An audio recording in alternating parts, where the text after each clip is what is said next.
Awakenings can feel like such a mental and spiritual and emotional experience. We don't necessarily think of it straight off the bat as my body is part of this experience as well. Our body is a portal for our healing. The patterns that we, from embryo into birth, into infancy, into adulthood, actually shape our movement, are woven in with our psychology and our emotions and our actual development of all of our systems. We're talking about wholeness. We're talking about like systems integration, coherence. Like the primal play movements are based on these developmental movement patterns and getting us as adults to do them as a way to resynchronize all of our body systems, to bring us back into balance, to bring us back into coherence, to bring us back into like all systems online functioning together versus one going hyper and one asleep at the wheel, right? It like helps to realign our body through the body, but on all the levels, not just the physical body, but the emotional and the mental. And so it has that capacity to actually create that higher level alignment. We're doing in that pattern in that moment. Patterns start to come up. You see where people are more comfortable or able to move or not able to move. And that's a place where, you can go a little deeper and start doing the reprogramming. It's just so much fun. And it lets the adults bypass their adult serious brain and actually go in and do the deep healing. A lot of the patterns, a lot of the traumas happen not before we were verbal, before we had enough cognition to even give them words. Just going back through the developmental movement patterns, just going through the infant development patterns will pick up and catch any of those little pieces. And where you find the glitch for the person doing the movement, you work that process. And we are so much more resilient than we've been made to believe. We think we have to stay how we think we are. We didn't receive something as a baby. But what you're saying is that there are ways that we can go back to what was not done at the beginning and reprogram the system. If we're willing and able, we can change our reality through methods like this, right? And that's exciting. Welcome back to the Awakening Conversations podcast. My name is Kate. I'm here with my co-host Amanda. And today we are being joined by Nancy Parker. Nancy is an intuitive guide and core intelligence coach. She is founder of In Body Wisdom, co-founder of Ecstatic Dance San Diego, and creator of Sacred Play. For over 2 decades, she has been helping people access healing in their bodies through aligned movement, relating, and play. She is honored to share these keys with a growing community. Nancy, welcome to the Awakening Conversations podcast. thank you so much for having me. It's really an honor to be here. I'm excited. Yeah, we're excited as well. When we connected with you and you shared with us your journey, your story, this work that you are doing, we felt like this was definitely a conversation we wanted to have because I think, awakenings can feel like such a mental and spiritual and emotional experience. And we don't necessarily think of it, I think, straight off the bat as my body is part of this experience as well. So really excited to share the work that you do and how, our body is a portal for our healing. But before we dive into that, I'm sure there was a journey that got you to here and that at some point in that journey, there was an awakening of sorts for yourself. Would you like to share with us how this began in your life and kind of what it was that began to open the door for you to step into such work? Wow. Yeah. Thank you. It's like opening a can of worms. It's a very big question. And what really started it? Well, I think even as a child, I was very sensitive. I was highly sensitive, but of course, trained that right out to function in society. But the reawakening happened. I was 29 and a beloved, passed away quite tragically, suddenly. And my whole world, I just couldn't function. We were living together. I had to figure out, I had just moved to a new state like a year or two before, and I knew not too many people. And suddenly I was like, I don't even know. I can't even function. Somehow, through grace, through magic, through synchronicity, whatever you want to call it, through divine alignment, I found myself a spa. I knew I couldn't I couldn't do what I needed to do to to function and take care of myself in San Diego at the time. And so I started looking for jobs at spas where I could live and work. And I found there was one just across the border in Tecate, Mexico, Rancho La Puerta. So I wound up getting a job there, felt held in this beautiful cocoon.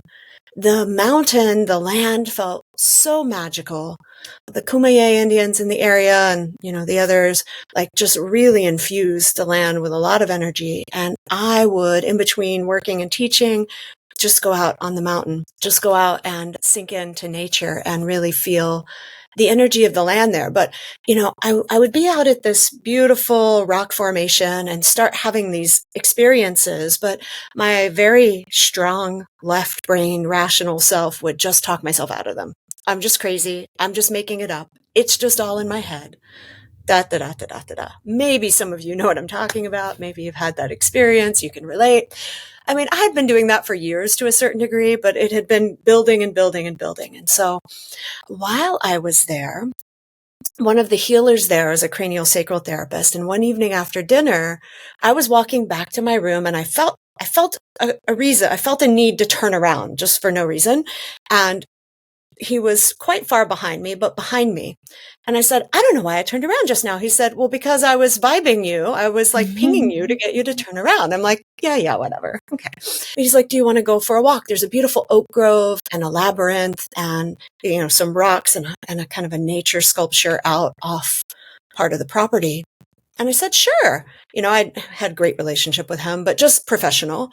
And we walked out to this little rock formation area where there's a lot of it. It's like basically a giant antenna pointing up at where is supposed to be a sacred site, a sacred burial ground and a sacred site for the Kumeyaay. And like I said, I'd spent lots of time out there, had all these made up experiences in my mind. And in that experience with him, and the next day we actually talked with words. The experience, so the words I'm giving didn't come until the next day. We actually were not speaking. We were just out there playing. I had an experience of him feeling my energy field and feeling how when I was closed and he would stop and not come closer. And then when I would relax and open and I would feel myself do that, and he, like from, 25 yards away, would sense it and step in a little closer. And then he'd hit my edge again and I'd contract and then I'd relax and he'd step in a little closer. So we had this whole completely non-physical, no physical touch experience where I was witnessing him reflect to me my inner state through energy. And it went on. So that went on for a while. And then we went to walk, and it beyond words, I can't even describe. Then we went to walk the labyrinth. And as we walked the labyrinth together, I had this whole experience of little Nancy, little girl, and dad. And we were walking this journey, healing some things that my little girl needed to heal from my dad, feeling the care and the love. I mean, my dad was amazing. I just lost him earlier this year. Amazing man. Cared and loved me the best he could given the tools he had. That being said, my parents are both amazing, but, we all can only do the best we can. So I was doing this journey, and I literally was like this journey of healing my little girl of all the things I needed to hear but didn't hear as a sensitive soul. Like, no one knew what to do with they didn't even know what highly sensitive people were, much less knew how to navigate with them. Mm-hmm. Children do what you're told, speak and not, heard and are not seen and not heard, or, whatever all those cliches were. So I had this journey through the labyrinth, through the center, super healing, went back to my room that night, like WTF, like what just happened? Simultaneously, like deeply nourished and slightly freaked out, not in a but like, whoa, that was okay. I need to talk to this man. So I talked to him the next day and his words were, my intention was to give you an experience of energy. And I was very clear that there was to be no physical contact because I wanted it to be a clear transmission. And I'm like, well, what if somebody witnessed it? He's like, well, so what? What would they have witnessed? And I'm like, well, I don't know. It just felt, I don't know, like witchery. We're going to be burned at the stake kind of thing. But it was after that, those moments that I would have where I would think, oh, it's just in my head. I no longer had that I'm like, oh, this experience is real. This Mm. awakening of, and I could feel, like as I was saying, you would step into and you feel my body would contract.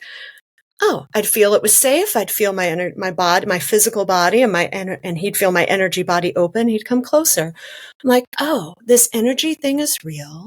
This spirit thing. I mean, we were channeling from the moon down through our bodies, down through the earth, and all like my hands were doing these movements. I have no idea what any of it was, but it was like clearly directing energy from the moon through my body, through the earth, through his body, up, and we created this total energetic circuit. I'm like, oh. Okay. So hence began my study of energy medicine and awakening and, Tantra and all the different mystery schools from way back and all the esoteric studies and training because I'm just going to say it, this shit is real. Yeah.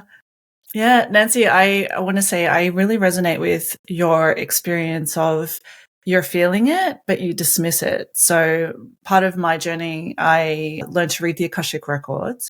That was a journey that kind of led me to explore, okay, how do I develop my intuitive abilities more? So I took a course in mediumship that had a component to it where we had to practice in a group.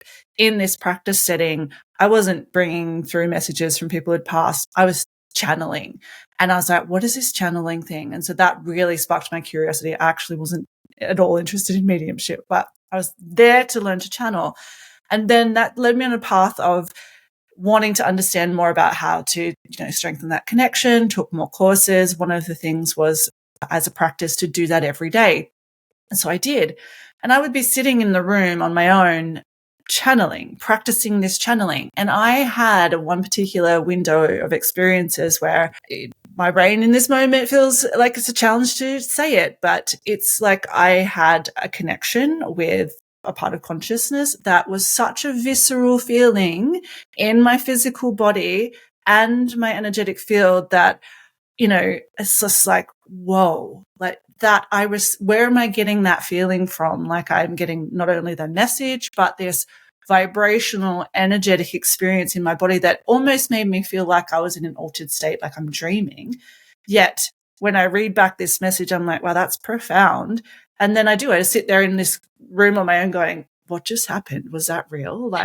And my brain's like, oh no, you're probably just like trying really hard. So there's that sense of tension in your head. But, I know there's a part of me that's like, no, actually, there's an energetic connection when we are tapped into something else. So absolutely fascinating. Yeah. Yeah. Thank you for sharing that. That is also, yes, validating and also exciting, Yeah, very exciting. To tap in and to let things flow through that way. Also for me, a little scary, like the thought of that. I've always been like, no, I don't want to see things. No, I don't like, I'm a clairsentient. I'm okay with things coming in through feeling. Sometimes I know things. I don't necessarily want to know them, but I can handle that. But I don't want to, yeah. So. Yeah, like how you mentioned, or what resonated with me, well, a lot resonated with me, but something that I'm working with right now is connecting, being aware of my left brain and how it's running the show and integrating the two hemispheres of my brain to, it almost feels like a triangle between my heart and like the two hemispheres of my brain almost. And so much can come in when there's this coherence between the three parts. And so that's just what I'm currently in right now. So to hear you mention, I mean, the recognition of this side of our brain and how much it comes up for all of us, right? I think I'm learning from a lot of the conversations and a lot of stories that I'm hearing from people on their path to accessing more of their gifts and abilities. It's like you have to go through this process of maybe undeveloping the developed side of ourselves that constantly negates everything we experience. And it can be the most profound thing. And yet that side can come in and cause us to doubt it. And so that's a process of working with it, not necessarily getting rid of it, but not letting it run the show all the time and have it not be in charge all the time. So being more conscious to the role it's playing in our experience. 100%. Amanda, you said so much there that just lights me up. And that's a huge part of the way I walk through the world and, the spaces I create for people and help create for themselves. One, I've never thought of it like that triangle. So I love that visual of like left brain, right brain, heart, and like that downward facing triangle, which to me is like also kind of like grounded in the heart, like there's this like downward in. Like a funnel almost. Yeah. Yeah. Yeah. And I do think, as I've mentioned, as you said, like we can tend to in our culture, we glorify and we praise and we reward left brain, rational, logical, more masculine traits of doing and doing. And when I first awakened, I actually had a hard time functioning in society again, because I went to like I think of it like a pendulum swing. It's like we're all the way over here. And then we go, oh, wait a minute, but there's something over here. And then eventually we kind of go, ooh, and then we get to feel like, oh, right now it's better to be a little over here. I need to be doing some spreadsheet or accounting or whatever. And then, oh, I'm coming into creation and now I'm over here. And so this idea of integration is so huge. And it's a huge part of the work that I share and just the way that I move through the world. And I love that you straight up said it. It's not like we're trying to get rid of anything. We're not trying to get rid of our ego. We're not trying to get rid of our mind. We're just integrating it in with the wisdom of our heart and of our body, of our gut, of our root, of our base. So it becomes a whole integrated system making a decision. Right? Yeah. Yeah. I mean, it And that's really like integrity. Yeah. Yeah. And it speaks to like wholeness, because that is really who we are. Like we need our ego to function. It is our interface with the world. It's how we can express that part of ourselves, A big part of the work that I've had to do through my own awakening was the unhealthy expression of my ego that just dominated, and dampened everything else. And when that was out of the way, it was like, okay, yeah, the pendulum swings. It's like there's something else. But how do we marry the two to be the, highest expression of ourselves and, through all of the parts that make us what we are? Yeah. Yeah. I mean, that's the big question, isn't it? Mm-hmm. And it's also, I think for me, if we're alive as humans, it's an ongoing process. Like yes, you can become more masterful at it. And I feel like I have. Are there moments that completely throw me out of it? 100%. 100%. You go into survival mode, you go back into the reptile brain. You're in like, oh my God, what's happening here? And yeah, there goes the integration. There goes the balance. There goes the homeostasis right out the window. There goes all the things that I've been sharing with people for years to do that I've been doing for myself. Like, how perfectly human, right? Yeah. Yeah. And when we're stressed and when we're, emotional and when hormones are going crazy or whatever, all the various things of life are, it definitely makes that more challenging. But, in the body, there's a whole system called Brain Gym, GYM. I didn't create that, but it's one of the tools that I use for creating whole brain integration. There's probably books on whole brain integration now too, but, there's a bunch of little fun body-based things you can do to reintegrate. Energy medicine tools that can show you, and even our developmental movement patterns. So one of the systems I created out of desperation when I had a broken heel and couldn't walk or dance for way too long, and also out of inspiration from the work, from the study in the school that I've done, is I've taken developmental movement patterns. The patterns that we, from embryo into birth, into infancy, into adulthood, actually shape our movement, are woven in with our psychology and our emotions and our actual development of all of our systems. We're talking about wholeness. We're talking about like systems integration, coherence, like all these things I get really excited about. So feel free to slow me down.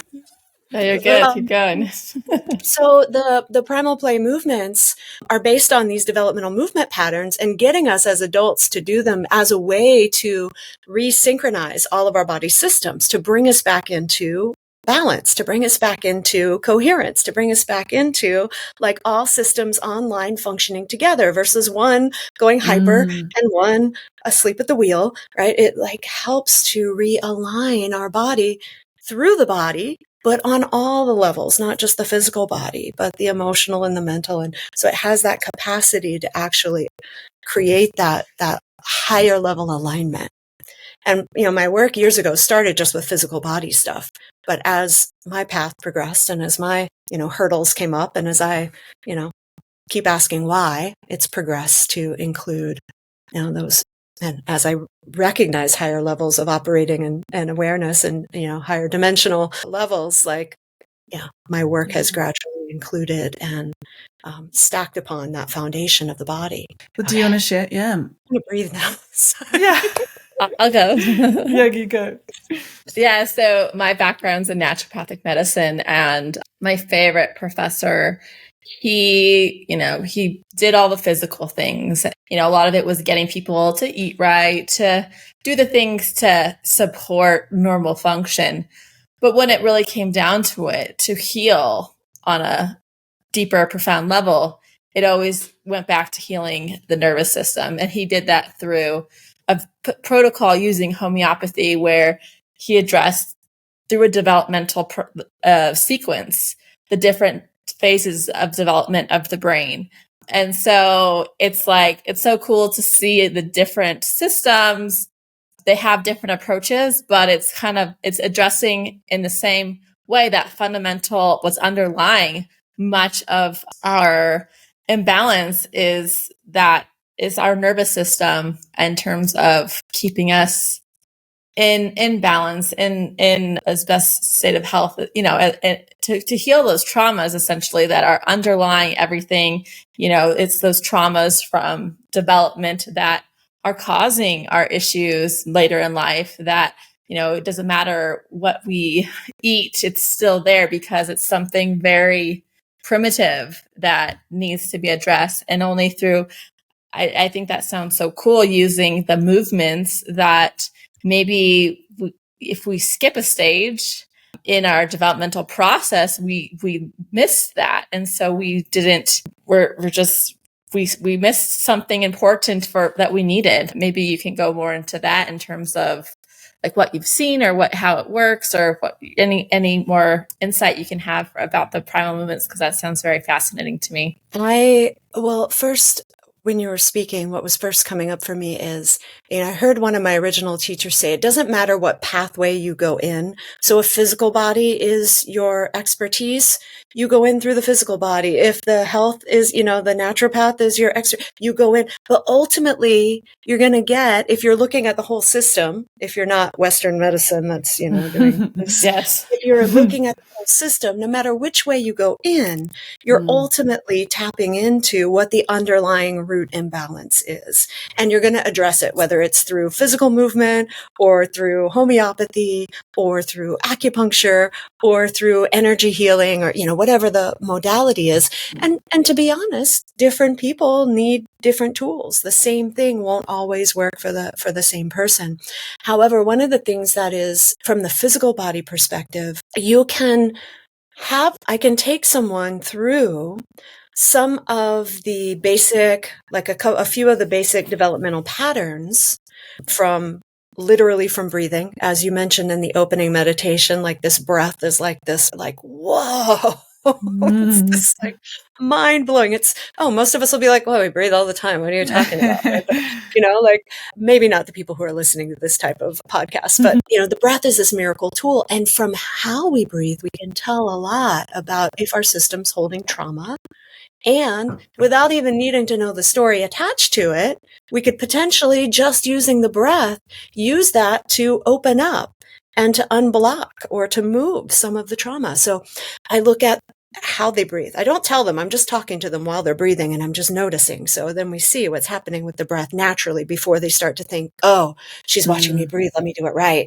I know I need to, whatever story they know they need to do it right. And then there are a couple of moves. There's an inchworm pattern, a navel radiation pattern, a crawl pattern. So you can actually have people go through some of these infant development patterns and start to see whether it was a trauma because, and, we use the little T and the big T trauma, but including both of those, it could have just been as simple as your mom putting you in a jolly jumper before you were ready to be upright, and you were jumping and never really learned how to, or your mom wanted you to crawl as fast as or wanted you to walk as fast as the neighbors did. So she forced you through the crawl pattern. So you missed that. That actually creates a very physiological trauma. And there are some emotional things that are emotional and psychological development pieces that come along with those that get missed. All we got to do is go back and do them, and it starts to reintegrate them. So, that's kind of an example of one of the ways I would play. Or like babies being able to reach out for what they desire. Like the reaching pattern is an important one. Reaching and pulling yourself towards something you want, or pushing away from something you don't want. Like it's huge with people who have boundaries. Like I can just play with reaching and pulling and pushing and yielding, and in the next couple of weeks start to hear stories about what's happening in their relationships and like what's shifting and what's different, like glitches now coming up because now they're getting a little better at their boundaries, and it's ruffling some feathers and, and shifting some patterns that some people around them maybe aren't so happy about, but they are. So ultimately are. It's just, you get to, deal with the shakeout from, when we start changing things. So yeah, that's a solid, like, first thing that comes to mind. Yeah, that's absolutely fascinating. And I think so powerful because we're not necessarily needing to go to the story. We're going to that innate need. And like, it just makes me think, how important it is in those early years as a child to receive that, back and forth connection with a parent. And we had a conversation with someone else, or I think it was Amanda said it the other day, about like, we need the time we need to develop. We just need that. Like if we're fast, we're fast. If we're slow, right?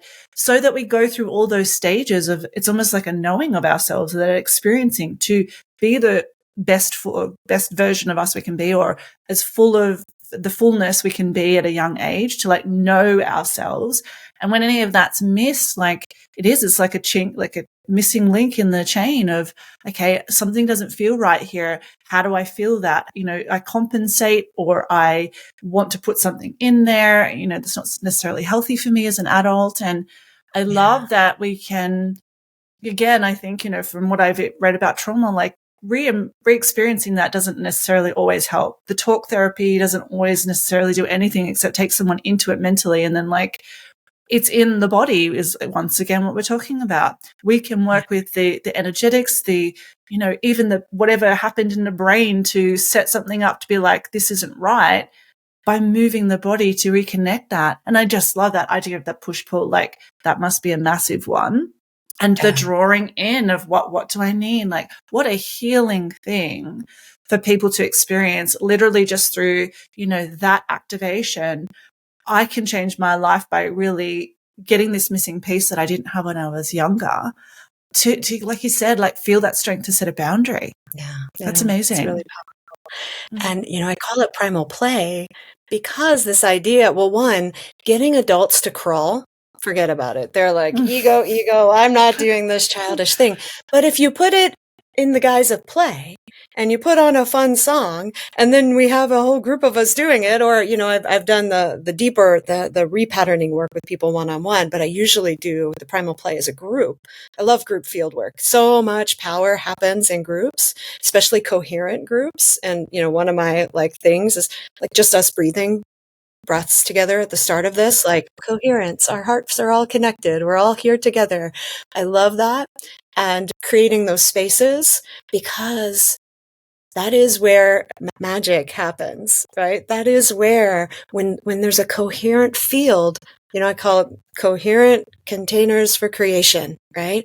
The more coherent they are, the more charged, the more potential for, result, for ahas, for breakthroughs. So in the primal play groups, you'll have a whole group of adults who are all being bears or being lizards or being, fish or whatever it is we're doing in that pattern in that moment. And then patterns start to come up. You see where people are more comfortable or able to move or not able to move. And that's a place where, you can go a little deeper and start doing the reprogramming. But it's just so much fun And it lets the adults bypass their adult serious brain and actually go in and do the deep healing. It's amazing what happens at the end of those classes. Now I have a whole, process we go through, and then we come and kind of have a little sharing, heart sharing at the end. So we have space for integration as well, but it's really fun. There was another piece and it just flew right out my head. I don't know what it was. So just let that Have a go. minute. I'll just say that I imagine the primal exercises are a beneficial piece of it, but also giving adults the permission, the encouragement to play also unlocks something as well. So I imagine that brings them back to that period of development, right? As well, not just the motions. It's like an energy that they're stepping into that they might not be living in on their day-to-day life, right? And so I think there's a quote that's like something along the lines, it takes so many repetitions, like in the hundreds, to learn something, but when you play, it takes like a very small fraction of that larger amount. I don't remember the numbers exactly, but if you do it through play, so the rewiring, I imagine, just happens faster through play. Yeah. Yeah, there's actually a scientific study, and I don't remember the exact numbers anymore either, but so it takes if you're doing it right, because I come from a very precise movement, kind of therapeutic movement, a fusion of physical therapy and personal training, like the building blocks of the physical work that I do is very precise. And the idea was if you learn a new movement, a new motor program, learning a new motor program can take between 100 and 300 or 350 repetitions if you're doing it well.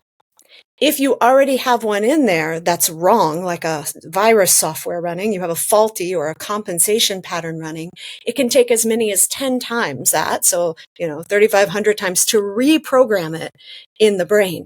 However, when you add play, it shrinks it right back down again and happens much faster. So actually the study is the movement, and then the play is a whole new element to it. So that's like the layer 2. And I'm not sure what the research is around that, but I've heard that quote as well. And it's true.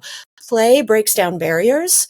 Play, for most people, but not all, is the fastest way to create trust, to get people to relax, to get people to open. So some people have trauma around play. So that's why, not everything is 100% I'm not an all or none, everything or nothing kind of always or never, but, generally play is a really great way to do that. And what you reminded me of is, a lot of the patterns, a lot of the traumas happen not before we were verbal, before we had enough cognition to even give them words. So even if we could remember it and talk about it, which most of the time we can't, even if it happened later in life because we suppress it and hide it. One of my teachers, Thomas Hubel, talks about we tune into the cosmic address. So we just can feel the energy of it. So as a healer, as a therapist, I don't call myself a healer because the person heals themselves, but I'm a guide. But as someone supporting healing in others, you can feel the glitch, you can sense what it's created, and you can kind of follow the thread back to, just like you type in your web browser, awakening conversations, right? Mm-hmm. Boom. And then it comes up your website or your podcast, right? You can start to type, kind of type in through the being, just through their name even, start to access the cosmic address of who this person is and the experiences that have created them. And then you go back and you feel that little glitch. But even if you don't have the ability to do any of that, just going back through the developmental movement patterns, just going through the infant development patterns will pick up and catch any of those little pieces. And where you find the glitch for the person doing the movement, you work that process until the glitch resolves itself and they're doing it well. And then likely something else has changed in their life or is changing as a result of it. How long does it usually take for people when they've, located, a particular movement that's hits an edge? Because I hear you, and for me, play is a challenge. I think I was always getting in trouble for being too rowdy, or, it was always shut down quite a lot. So I, have two best friends from high school who was come from the opposite, have these playful families, and even as adults, they just want to make things up and do stuff. And I'm sitting in that corner of the room, feeling so uncomfortable, wanting to join in, but not knowing how to free myself to be so free and play. How do you really help someone through that? And when they've stuck like that, how long does it really take for someone to kind of have an experience to shift into then being able to get into the movements? And then if they find a glitch within there, like, what do you see? Yeah. Well, I'll start by saying one of my original movement teachers talks about people in terms of, so like you have people who are like more like sloth and people who are more like cheetahs. And then there's a full spectrum in between. And so getting to, I mean, he's kind of egoic and he would call people motor morons, like people who just, you say it like 1,000 times and they're still not getting it. Right. And then you have people you say it once and they're like on it, got it, done, next. Right. So first, feeling into the being in front of you to feel what their processing speed is, what their system speed is important. Because if you're trying to push someone to be a cheetah who is a salamander or a sloth, like everyone's going to get really frustrated with that and probably quit. So there is no one answer. I can't say, it happens after one session. However, and it also depends on how defended their ego is, how invested they are in whatever benefit, and I'll do this benefit, they're getting from holding on to this pattern. It doesn't, inside we think, well, I'm not getting any benefit. This sucks and I want it to change. But like somewhere under there, we know there's something that is, whether it's the benefit of the comfort of the known versus moving into the unknown. Oh, the unknown is scary, but I don't know what's going to happen. So I'm just going to stay here because I know and it's comfortable. So it could be something as small as that or something, much more nefarious or bigger. However, I will say that for the most part, I can see people start to change after they do. I mean, some of them happen first time, broken open, For most people, I would say generally, when I work with people, I try to work with them for 3 months because for sure, something major is at least one major thing is going to shift in that time, if not several, depending again on where they are on that spectrum. So when I'm doing one-on-one work with people, I really like to have that 3-month commitment because it takes, plus the integration, because you can have the aha, like you could have that moment, Kate, where you're like, play, and it's so amazing, and I broke through, and then like, 2 weeks later, you're in a different situation and you're back to like, so it's okay. Now, how do we take that and make it the new habit? How do we integrate it into being instead of, because a lot of people go to the retreats, the weekend workshops, they have this huge, like cathartic and life is never going to be the same. And then they go right back to their own old life, their old way of being, because it's habit, because it's pattern, because it's comfortable. And so having that support system around you, whether it's a community or a coach or a mentor, whatever, or all of those, is the essential piece in the ongoing integration. And let's face it, life will work you. Once you have that, you will be tested. Thomas Sewell calls that the second test. The first test is having the awareness, having the awakening. The second test is, now what? How do we know this and still walk through the world without completely forgetting that? And then another awareness, and then another test, and then another awareness. It's like once you start, but it gets easier, right? The more that you learn how to navigate it. We expand our capacity. At first it feels like the old school tops that spin where they just have that one little point on the bottom and you're spinning and you're like, oh my God, this is a delicate balance. I'm going to topple over. And that's kind of what I experienced when I first had my awakening, is like, how do I exist in this material 3D world, knowing all this other stuff is happening and still function and still hold it all together and still relate with other people and not go live in a cave somewhere, which is what I really wanted to do, literally. I'm just going to go crawl under a rock. But then with each time, we have some new opportunity to walk that new awareness, to walk with that awakening and to bring it into who we're being. That little bitty base gets a little wider and a little wider and a little wider until eventually you have that nice round, big, huge base, like a big warm bath, you don't feel like you're going to topple over anymore. Yeah. And again, having community, having, mental, emotional, spiritual support, relational support, all can be key in really walking and continuing to upgrade. Yeah. Yeah. So, do you want to go, Kate? No, you're good. Okay. Something that came to me from what you've said somewhere in our conversation so far is this idea that we are so much more resilient than I think we've been made to believe. And sometimes we think we have to stay how we think we are. If we didn't receive something as a baby, I think moms have a lot of guilt is like, oh, I damaged my child because I wasn't able to do everything perfectly. Right. But what you're saying is that there are ways that we can go back to what was not done at the beginning and reprogram the system, and how if we're willing and able, like, we can change our reality through methods like this, right? And that's exciting. We don't have to wait for like the next generation to like, okay, we're gonna have another baby and we can do it right with this one. It's like we can rewrite it right now. And even if we have children, that changes.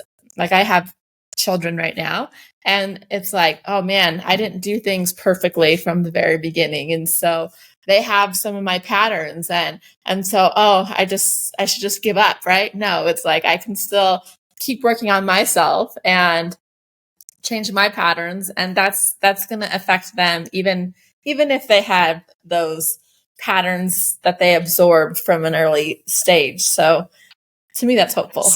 Yes. You just, again, like hitting the hammer, the nail on the head. And, I don't have children, but 100% what I've seen in both directions is when we do our healing, I know you know this, ladies, it affects before and after. So we keep doing our inner work. We keep giving ourselves the tools and the resource that we didn't have or get as a child. And it has the ripple effect. It has the ability to ripple out and impact, the generations before and the generations after. So 100%. And they don't have to do the primal play movement patterns. It's you changing that will then change the way you relate with them, that then allows them to step into that field. Yeah. Energy is amazing. It is. It's wild. It I'm is. like, and I'm like rational, scientific, like my career initially, I was like, breaking down research papers and, like exercise and sports science. I mean, we were in it, like very left brain. And this whole other, like, there's so much that can't be explained by the left brain and so much experience. And, people who, I don't need other people to believe it. But once you experience it, yeah, I just have your own experience. Exactly. You can't go back. Have your own experience back in the bottle. And then, do with it what you like. However, if you've had an experience that's confusing and you're looking for help, there are people out there who can support you. So, yeah. Totally.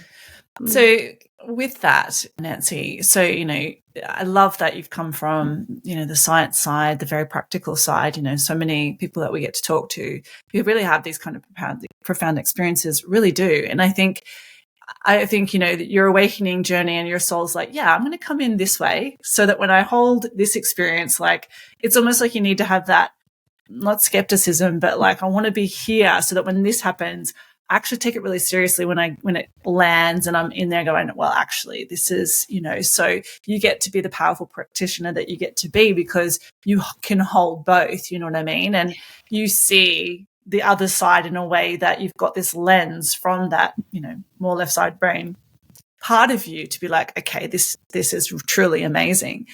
With your experience of, coming into this energetic world and, many people, I guess, as we awaken, we might have a sense of energy. We've heard about it, but, for the most part, we don't see it. We can't really quantify it.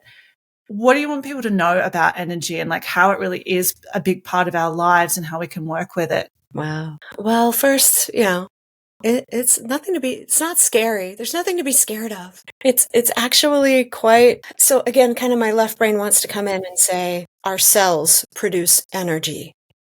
ATP, mitochondria, like science has studied, energy is a thing. So coming from like, yes, there is that level of energy, and then there's the energetics of how things work together. I can't see whatever voodoo magic is helping us be connected in California and Mexico and Japan right now, but it exists. And here we are. And guess what? How many people doubt that? You pick up your phone and the whole world is in this little box. How does that even, okay.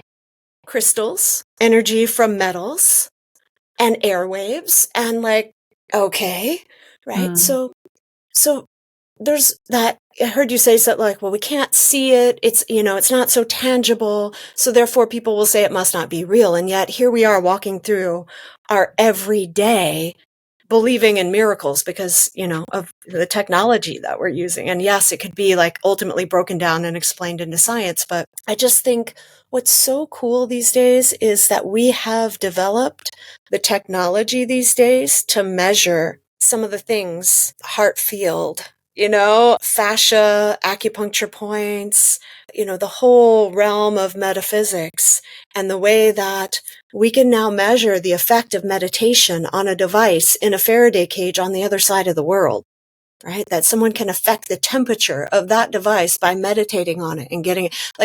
There's just so much cool things happening. So what if you just suspend your disbelief for just a moment and allow your childlike sense of curiosity and wonder to come out, integrated with your wise, discerning self, and just see what magic happens. Just see if you can just chisel through that ego a little bit, just break back into that childlike sense of wonder. And again, I'm not saying naive trust. I'm saying discerning trust. And just see what happens. What if you just walk through life as if energy can support you, right? As if there's magic all around. We hope you're enjoying today's episode of the Awakening Conversations podcast. And if you are, we'd love for you to hit subscribe. This helps us enormously to grow our channel and to get these conversations in front of more and more people. We really appreciate you being here and tuning in. So let's now return to today's episode. Yeah.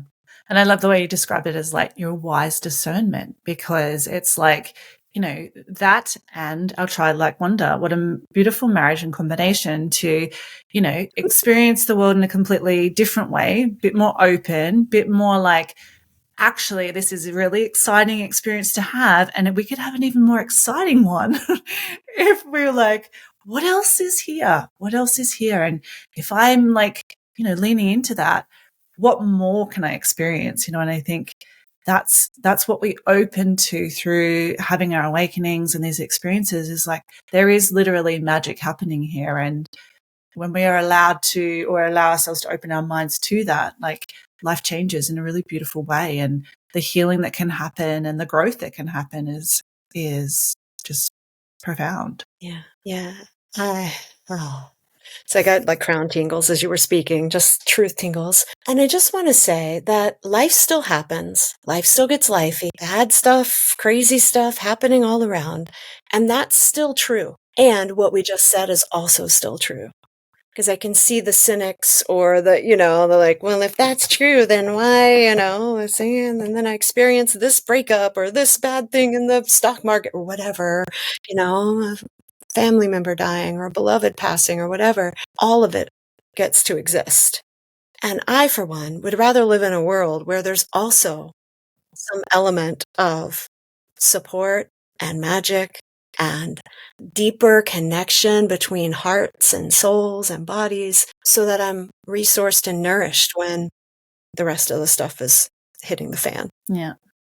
Yeah. Yeah. I love that you mentioned suspending our disbelief, because I just had it yesterday.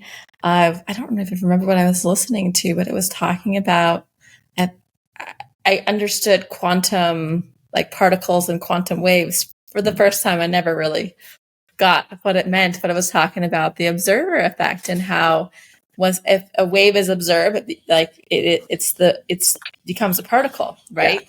And really what I took from that is the wave is an infinite amount of possibilities of what could be.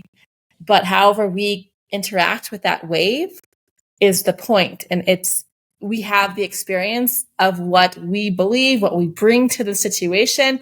And so it's up to us to work with it, right? To be aware of our frequency, be aware of our beliefs, be aware, and we get to have the experience along the wave in terms of how we meet the wave.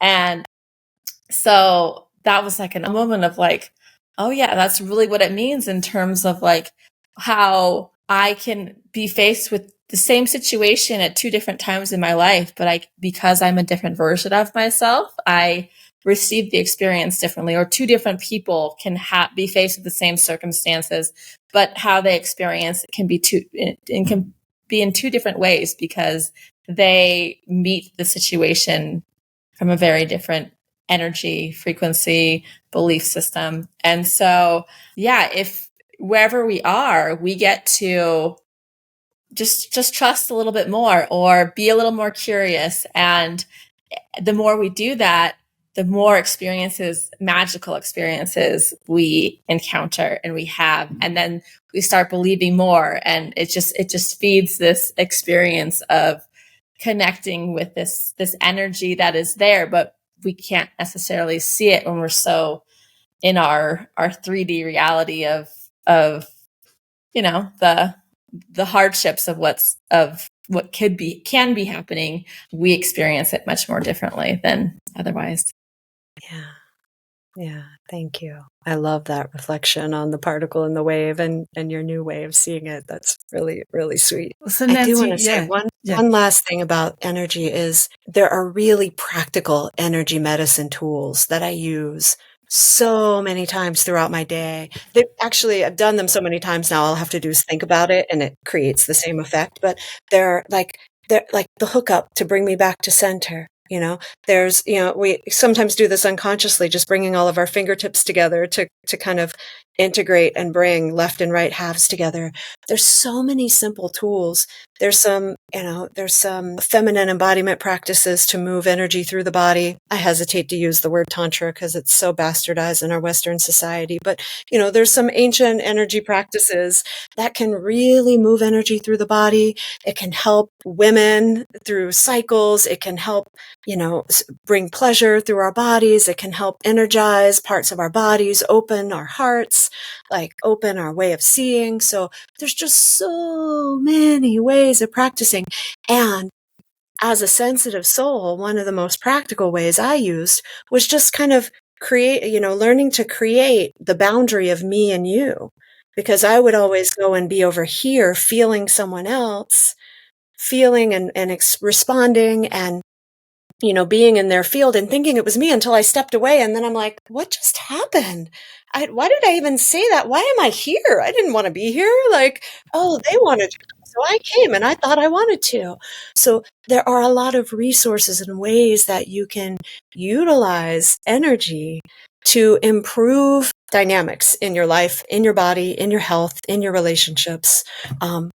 We could just go on and on and on. So I'm going to leave it at that for now. I'm just going to say that speaks to is that there's always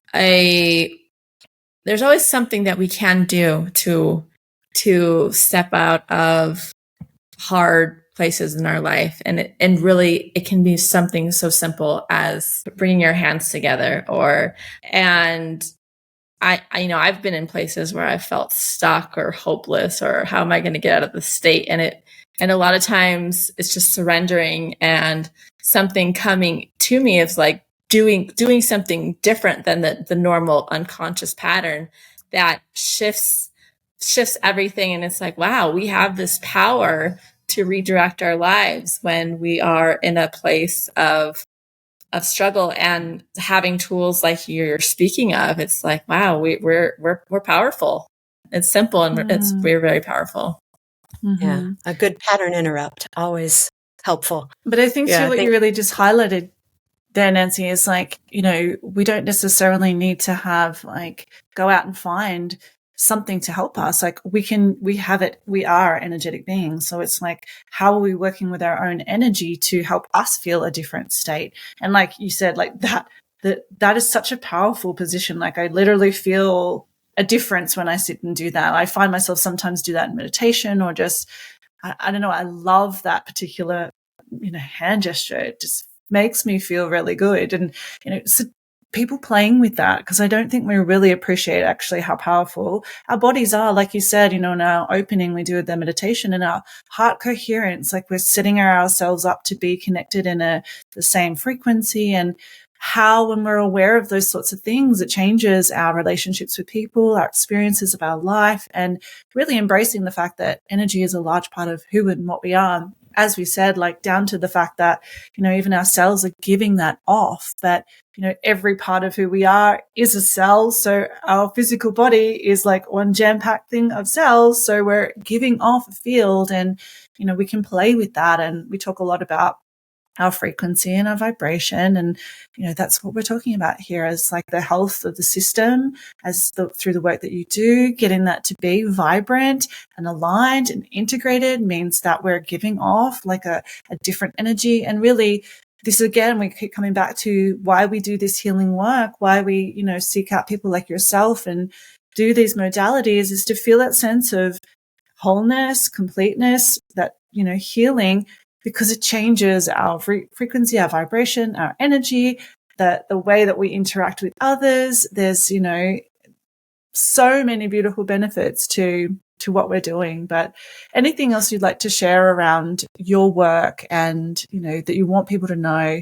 and otherwise, just what it is you do with people so that they can learn more about it and potentially reach out to you? Well, thank you. I'm just like, as you're speaking, I'm just feeling the energy of all your speaking, which is such a delight to sit in, like, yes, to more spaces where frequency and coherence and heart space like are a part of what it is we're doing and how we're connecting. And like, what a beautiful salve for the world if more and more and more and more and more of that is happening everywhere. Like, wow. Imagine all the people. Okay, I am a bit of a dreamer, so yeah, me too. We have to see what's possible, right? Like for to go there, we have to imagine it, right?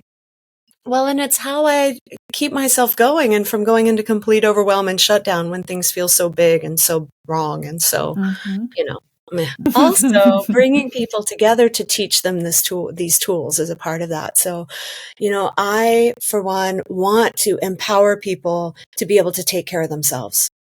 And we are humans, so we are meant to both co-regulate and self-regulate. Some of us are really good and want to try. I do it all myself. I don't need any help. I don't do groups. I don't.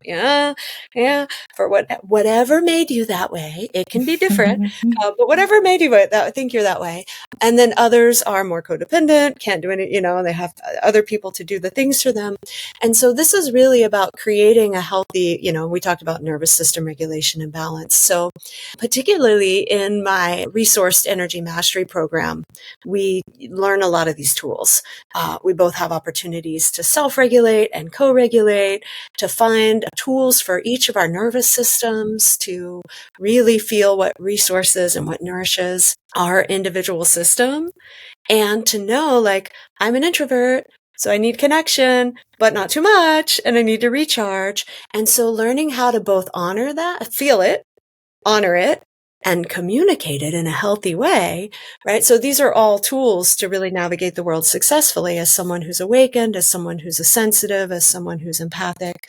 So the Resource Energy Mastery Program, that one is for women, is one of the places where we do that. And then I have an aligned membership, which is for all genders, online wisdom center for the body, where we do some of the physical movement. I'm still doing like fascial release work and Pilates and deep core. So we're working on the core integrity that's needed in the body to support these higher level upgrades. Because I know you've all heard stories of someone having their awakening and everything completely like falling apart because both their nervous system and their physical body, their inner world wasn't structured to support the level of frequency that was now running through them. Too high voltage and too small a wire, if you will. So, starting with the foundation of the physical body, I was also in health and holistic health and I was coaching people through holistic health and wellness before functional medicine was defined as functional medicine. So, that was part of the foundation. And I still do some of that work. It's less of what I do these days, but it when it comes up for people, like in the individual work that I do, the core intelligence coaching, the one-on-one, the 3-month containers I was talking about, we meet people where they're at. So if that level is what needs, we kind of do an assessment and see where do we need to prop up the system to actually create and support that wholeness. So you can find all of it at my website. I know you guys have links. All the information is there, and you can contact me there as well if you like. Love to Amazing. Yeah. Oh, and there's some free gifts there for you. If you go to the homepage, you can get the resourced activation kit and get some free resources. Amazing. Yeah. I think your work just sounds, it's important work. I think the sense of wholeness, right? Our body is a big part of this journey. And in reality, it is always going to be involved in the healing that we're doing. I think that's what I've come to really understand as I've been through my own awakening journey, and learning about energy is like, they're not separate parts. It all affects the whole. And as we've mentioned in this podcast, like, it could be an entry point might be through your health. The entry point might be through, working with the ego. But essentially, once we do that, we're affecting the whole system, and really starting to understand for people that we are, there is a system here. It's not the separated parts like Western medicine might have us believe. We're not a mind, a body, something separate. Everything affects the whole. And I think, bringing the body into it is such an important piece, and like how profoundly movement can be healing for some things that, otherwise might seem like impossible to shift and heal. And so thank you for doing the work that you're doing and creating the pathway that you created for people to experience something different. Yeah. Thank you. Yeah. Thank you. My own journey, I think that's where how a lot of us got to where we are. This has just been my own journey of healing. And I'm like, well, if I need it, guarantee other people do too. Yeah. So thank you. Yeah. It's a real joy to get to know you both and to share this time with you. Yeah, thank you. Thank you. Yeah. We'll have all the links to everything that you mentioned and your free resources. So anyone listening can check out the show notes for that. So thank you, Nancy. Thank you, Amanda. And thank you, everyone, for listening. You're welcome. We'll join you all in the next episode.